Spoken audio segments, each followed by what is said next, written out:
Dr. Leffingwell, can you tell us about a technique for engaging students One of with the active learning? active learning activities that I use is called the lemon game, and it's used when discussing subliminal prejudice. Students each get a lemon and they're asked to look at the textures in their lemon, to feel the textures, to see the geometric shapes, to see the colors. If you look at a lemon, there are a multiplicity of colors. There's green, there's orange, there's brown, there's white, it could be black.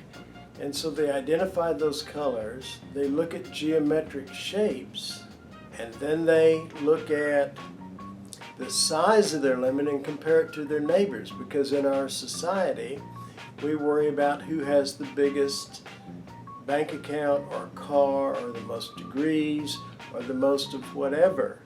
Then they close their eyes. They feel the lemon, they feel where it's rough, where it's smooth. They smell their lemon, and by this time you can see them just manipulating the lemon, holding on to it. With their eyes closed, I will come around or someone else will come around and pick up the lemon. And what is interesting is when you pick up the lemon, some people do not want to be touched, so they hold the lemon in the flat of their hand so that you pick up the lemon without touching their skin. Others have it like this is my lemon and I'm emotionally involved with it and you can't have it. And so we take the lemons, we put them on the floor. They have to get up from a seated position and get on the floor at the front of the classroom and find their lemon with their eyes closed. Now this is another interesting phenomenon.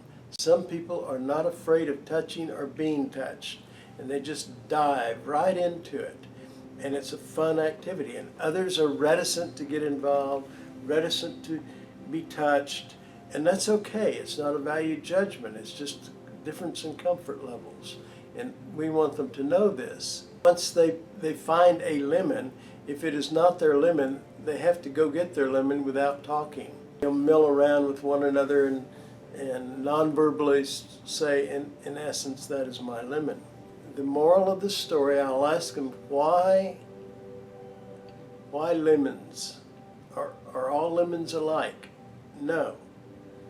The moral of the story is not all lemons are alike, not all men are alike, not all women are alike, not all any ethnic group is alike, not all race is alike, not all people in any race are alike, etc., etc., etc. So the allness is a fallacy. And the reason for pointing out the fallacy of allness is because it detracts from the individual, and the group does not define the individual. So the allness is a fallacy, but it's sort of a fun way to point it out. And they enjoy it, and they giggle a lot, and they get a lot out of it. So that's just one activity that I use that students enjoy. Okay, thank you.